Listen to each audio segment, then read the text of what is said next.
Pemirsa, lebih dari 2 jam, calon wakil presiden Hatta Rajasa dan juga Yusuf Kala menjelaskan visi misinya tentang sumber daya manusia dan juga iptek. Apa yang menonjol dari debat cawapres tadi, dan mari kita tanyakan kepada pemimpin redaksi Berita 1 News Channel, Bang Don. Bang Don, apa catatan menonjol dari debat cawapres untuk malam hari ini? Yang pertama, catatan saya tentang moderator ya. Saya pikir KPU harus berpikir ulang tentang moderator. Apakah akademisi atau sebaiknya mereka mencari wartawan senior? Bukan karena saya wartawan, tetapi wartawan itu terlatih untuk bertanya. Karena pekerjaannya memang bertanya. Entah wartawan senior, entah penyiar senior.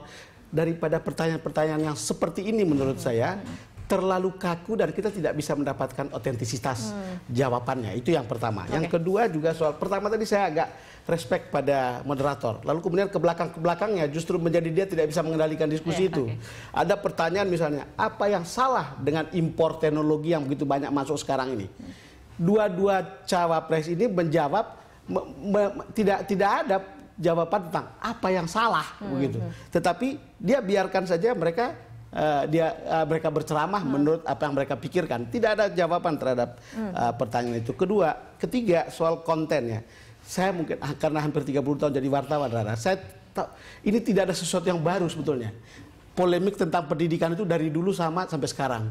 Kemudian polemik tentang teknologi bernilai tambah, Habibie sudah jauh mendahului kedua orang yang sedang berbicara. Saya masih mahasiswa dulu untuk membaca soal nilai tambah teknologi yang dibuat oleh Habibie ketika dia mendirikan IPTN. Itu dulu komentar saya sementara ini. Mas Radar, apakah betul mengenai konten ataupun apa yang ditawarkan tidak ada sesuatu yang baru dari yang ditawarkan oleh kedua cawapres tadi? Ya, pertanyaannya. Apakah memang tidak ada terobosan yang menurut Mas Radar? Sudah dijawab sendiri. Tidak ada yang baru. Nah, itu jawabannya. Jawaban saya itu, Mas. Jawaban Mas Radar juga enggak. Artinya saya kira mereka terjebak dalam satu silat lidah yang justru tidak berhasil memancing gagasan dari masing-masing pihak. Karena gagasan itu pada saat dia masih prematur sudah dibantah oleh orang lain. Dan perdebatan ini hanya untuk melakukan satu pengadilan terhadap kinerja mereka pada waktu mereka berkuasa. Artinya tidak ada kesempatan untuk mereka berbicara tentang masa depan yang dibicarakan malah pada masa lalunya. Tapi ini kenapa kemudian terjebak dalam silat lidah? Apakah kemudian kedua cawapres ini, kedua tokoh ini tidak bisa mengidentifikasi masalah, kemudian mencari formulasi yang paling tepat dan to the point, atau bagaimana, Mas Radar? Ya, itu persoalannya dari pertanyaannya sendiri mampu mengidentifikasi masalah atau tidak. Menurut saya pertanyaan-pertanyaan yang dibikin oleh KPU dan disampaikan oleh sang moderator ini dua-duanya tidak cerdas gitu kan.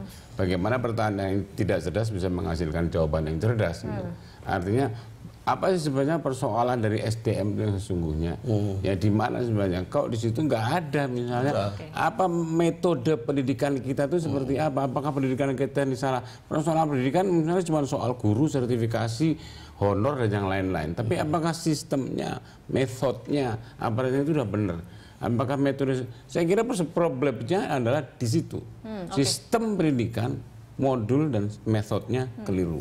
Bang Don, pertanyaan yang cerdas menghasilkan jawaban yang cerdas. Itu tadi dari moderator mungkin yang dikritik. Tapi bagaimana para kandidat ini saling melemparkan pertanyaan? Apakah kemudian ini sudah bisa menggali apa sebetulnya program yang dimiliki oleh kedua kandidat? Iya, Rara, betul. Pertanyaan yang cerdas mestinya bisa dapatkan jawaban yang cerdas juga. Cuma persoalan tadi saya sama seperti Mas Radar, memang substansinya itu menurut saya tidak dalam tentang ini. Mungkin di televisi memang kita tidak bisa dapatkan sesuatu yang dalam. Coba misalnya ada yang out of context dan moderator membiarkannya. Itu kan pertanyaan yang dibuat oleh KPU, Mas. Coba bayangkan itu ada soal misalnya kebocoran yang kemudian disinggung oleh JK di situ. Lalu kemudian soal hubungan antara urusan mafia minyak, mafia daging. Lalu itu juga ditanyakan, sama seperti kembali lagi misalnya Hatta menanyakan kepada JK soal kontrak gas misalnya. Ini untuk saya itu sebetulnya ada di luar itu gitu. Lalu kemudian pertanyaan yang bagi saya, memang diskusi ketika segmen 4 dan 5 itu ada bagian yang menarik, tapi agak out of context menurut saya. Ada beberapa tentu yang ini. Tapi misalnya pertanyaan yang bagi saya juga cukup menarik adalah ketika JK menanyakan, apa yang Anda bisa banggakan karena Anda bisa menjadi pernah menjadi Menristek. Sebaliknya juga Hatta mengatakan kepada JK tentang beberapa kebijakan yang dulu diambil justru ketika JK menjadi wakil presiden. Tapi ini kok pertanyaan-pertanyaan seperti ini kan ada mungkin saling menyudutkan, tapi juga justru menjadi forum di mana mereka mengklarify apa-apa yang dipersoalkan. Contoh dari ketidakcerdasan ini saya kasih tahu aja. Ketika mereka terjebak pada persoalan yang sifatnya semantik, tidak substansial. Begitu ngomongin revolusi mental, yang diomongin itu makna dari revolusinya. Ini cepat atau lambat, terus tiba-tiba pemahaman tentang revolusi ini kan kita harus bergerak cepat, itu namanya revolusi, bukan itu. Revolusi mental kan berkaitan dengan satu pemahaman di mana bahwa mental itu diukur atau ditentukan oleh values, norms, etika dan estetika yang ada di dalam kebudayaan. Kalau kita tidak mengenali kebudayaan, tidak mengenali value yang sering disebut itu, yang berlaku dan hidup selama ratusan ribuan tahun, kita bagaimana kita bisa melakukan revolusi mental? Persoalannya bukan semantika dari kata revolusi, tapi substansi dari mental itu apa dan apa yang harus dirubah dari itu. Itu nggak terjadi. Kenapa? Saya pikir mereka tidak punya gagasan di soal itu. Tidak punya gagasan seperti itu, Bang? Saya sudah bilang tadi, Rara, saya hampir 30 tahun jadi wartawan. Dan di pendidikan itu saya cukup banyak begitu, sering ikuti. Ya itu semua perdebatan yang lama. Nah sekarang menurut saya yang orang tunggu sebetulnya, ya udahlah, ini semua di tataran omongan. Lalu kemudian orang menunggu siapa atau memilih siapa yang bisa melaksanakan apa yang diharapkan oleh publik. Kalau yang begini sih, saya datang dari satu ahli ke ahli yang lain, merekam, ngomongnya sama. Kemudian yang berbeda pendapat juga, itu school of thought. Tetapi tahun kemudian juga sama saja.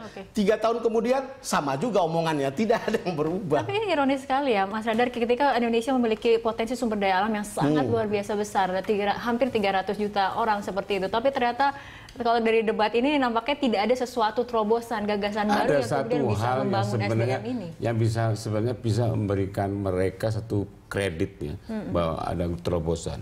Orang selalu ngomong yang namanya SDA, Surya Dharma Ali, sama SDM, sumber daya alam ya, sumber daya manusia. Sengaja ya kan? Nih Mas.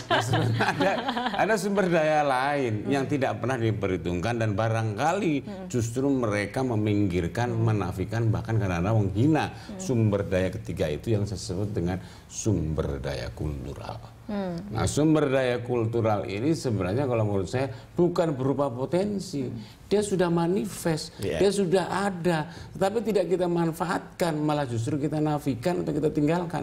Padahal sesungguhnya disitulah kekuatan terbesar kita di samping SD yang lainnya. SD, oke. Baik, Bang Don, ini catatan terakhir. Closing statement ya? Iya, saya tadi kembali lagi closing statement saya persis apa yang saya katakan sejak awal. KPU harus mengubah format debat ini, termasuk memilih moderatornya. Kalau dari ini ke ini juga itu hanya protokoler, tidak akan kita dapatkan sesuatu yang betul-betul genuinitas dari gagasan yang mereka miliki. Pertanyaan-pertanyaan tentu bisa disusun, tetapi diksi harus disampaikan oleh moderator dengan cara yang enak untuk kemudian bisa memancing seluruh gagasan yang dimiliki oleh para kandidat, lalu kemudian publik bisa menikmati itu dan memahami itu sejelas-jelasnya. Oke, baik, terima kasih Bang Don dan juga Mas Radar telah bersama kami dalam live event menuju Istana. Dan pemirsa, jangan kemana-mana, live event menuju Istana masih berlanjut. Ada rekan saya Doni Kaiser di Grand Studio Berita 1. Tunggu kami sesaat lagi.